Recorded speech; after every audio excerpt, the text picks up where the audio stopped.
ស្រុកមួយដែលប្រើប្រាស់ភាសាឡាវសឹងនឹង80%ដើម្បីសន្ទនានិងដាច់ស្រយាលមិនសូវមានអ្នកទៅដល់ស្ថិតនៅក្នុងខេត្តស្ទឹងត្រែងដែនដីភូមិភាគឦសាននៃប្រទេសកម្ពុជាជំរាបសួរពុកម៉ែបងប្អូនពេលនេះដែរខ្ញុំកំពុងតែស្ថិតនៅក្នុងស្រុកសៀមប៉ាខេត្តស្ទឹងត្រែងដែនដីភូមិភាគឦសាន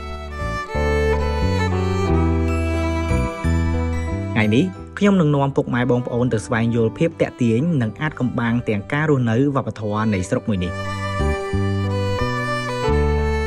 ស្រុកសៀមប៉ាគឺជាស្រុកមួយដែលស្ថិតនៅក្នុងខេត្តស្ទឹងត្រែងដែលបងប្អូនមួយចំនួនធំមិនសូវបានមកដល់ពេលដែលខ្ញុំបានមកដល់ទីនេះខ្ញុំទទួលបានអារម្មណ៍នឹងបទពិសោធន៍ជីវិតថ្មីប្លែកព្រោះស្រុកនេះជាស្រុកមួយដែលមានសម្រស់ធម្មជាតិដ៏ស្រស់ត្រកាលនិងវប្បធម៌ជនជាតិដើមភាគតិចដ៏សម្បូរបែបមួយវិញទៀតនៅទីនេះភាគច្រើនគឺប្រជាជននិយាយគ្នាជាភាសាឡាវហើយតាំងពីក៏តាំងប្រាប់រសជាតិថាមិនដែរគាត់ថារសជាតិបើនៅភ្នំពេញខុសពីរសជាតិនៅនេះរសជាតិនេះប្លែក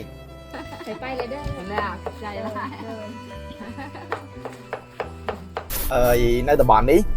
គឺដាច់ស្រយាលអញ្ចឹងបងប្អូនអ្នកដែលលេងម៉ូតូ trip ឬក៏អីក៏អត់សូវដែរមកដល់ដែរភាគច្រើនគឺតិចមែនតើដែលមកដល់តំបន់នេះបើសិនជាគេមកគេហួសទៅដល់វឿនសៃហ្មងវឿនសៃខាងនោះគេចិត្តជិះទៅតាមកូនមុំអូពងមាន់តែគេអត់ដែរមកលេងដល់សៀមប៉ានេះទេហើយស្រុកមួយធំប៉ុណ្ណាណី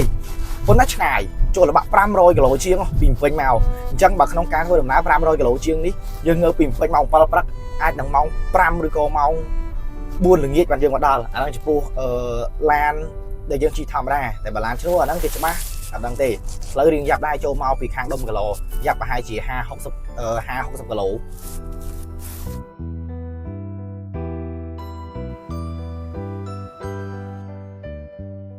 ចង់ប្រាប់បងប្អូនអ្នកទស្សនាដែរថានៅពេលយើងមកដល់ស្រុកនេះ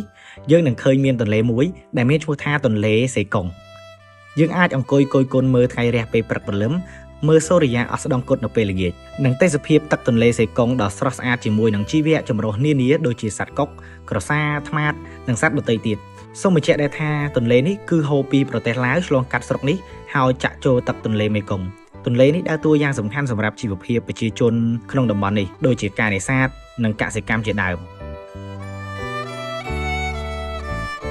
បាននិយាយអំពីការរស់នៅរបស់ប្រជាជនតំបន់នេះវិញខ្ញុំបានបញ្ជាក់មុននេះហើយថាភាគច្រើនពួកគាត់គឺជាជនជាតិដើមភាគតិចខ្ញុំសូមបើកវងកញ្ចក់កន្លែងហ្នឹងបន្តិចមានន័យថាជនជាតិច្រើននៅក្នុងហ្នឹងមានដូចជាខ្មែរឡាវខេកាវ៉ែតនិងជនជាតិភាគតិចដទៃទៀតតសាច់រឿងយើងវិញការរស់នៅរបស់ពួកគាត់ទាំងអស់គ្នាគឺពឹងលើធនធានធម្មជាតិសម្រាប់ជីវភាពរបស់ពួកគាត់ហើយជីវភាពរស់នៅសាមញ្ញបែបនេះភាគច្រើនគឺអាស្រ័យនឹងទឹកទន្លេសេកុងនេះតែកាលពីមុននោះទៅទៀតពួកគាត់មួយចំនួនរស់នៅគឺអាស្រ័យលើការបរបាញ់សត្វព្រៃក៏ប៉ុន្តែបច្ចុប្បន្ននេះមានការហាមឃាត់មិនឲ្យបរបាញ់ទេព្រោះសត្វព្រៃមួយចំនួនកំពុងគំរាមកំហែងនឹងការផុតពូជទាំងអស់នេះបង្ហាញពីការខិតខំប្រឹងប្រែងរបស់សហគមន៍អង្គការនានាក្នុងការការពារបរិស្ថាននិងថ្នាក់ដឹកនាំផងដែរមិនដែរបងប្អូនទេសភាពនេះដឹងដូចនៅស្រុកធម្មតាដែរតែគាត់ហាត់ទាស់តែមួយនៅនេះគេប្រើភាសាឡាវបងងកងសាខាសៀមប៉ាងបងប្អូនឃើញអាគោលឈើនេះអត់អានេះគេមិនចេះដាក់ទេវាមានដើមរឿងវាមានដើមចោមរបស់វាមូលហេតុដែលគេដាក់ដើមគោលឈើមួយហ្នឹងដ៏ធំមួយហ្នឹងគឺតម្រូវឲ្យដូចជាពួកខ្ញុំអញ្ចឹងអ្នកដើរមកឃើញគោលឈើហ្នឹងអង្គុយបានវាមានផលប្រយោជន៍អញ្ចឹងហើយប្រយោជន៍រួមមួយយើងអរគុណដល់ម្ចាស់គោលហ្នឹងដែលគាត់បានដាក់ដើមហ្នឹងលាយជាមួយនឹងដើមទឹកដោះនេះគោលឈើហ្នឹងមួយដើមទឹកដោះ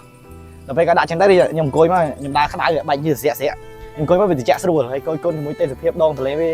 សេកុងនេះទៀតកាន់តែស្រស់ស្រាយបំប្រងហ្មងបើយើងកលែកមើលពីវប្បធម៌ប្រពៃណីវិញគឺស្តៀងនឹងខ្មែរយើងខ្លះឡាវខ្លះការរំលែកលេងកំសាន្តគឺមានចង្វាក់ដូចតែគ្នាទេខុសត្រង់ភាសាការច្រៀងរបស់ពួកគាត់គឺច្រៀងជាភាសាតំបន់របស់ពួកគាត់ហើយខ្ញុំក៏បានចូលរួមរំលែងកំសាន្តដែរដោយសារថ្ងៃដែលខ្ញុំទៅហ្នឹងគឺចំថ្ងៃកម្មវិធីនៅក្នុងស្រុកហ្នឹង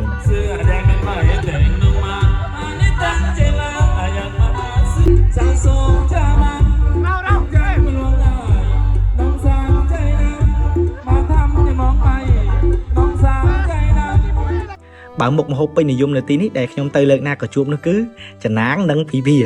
បងប្អូនដែលបានមកតំបន់នេះមិនគួររំលងសម្លទាំងនេះទេ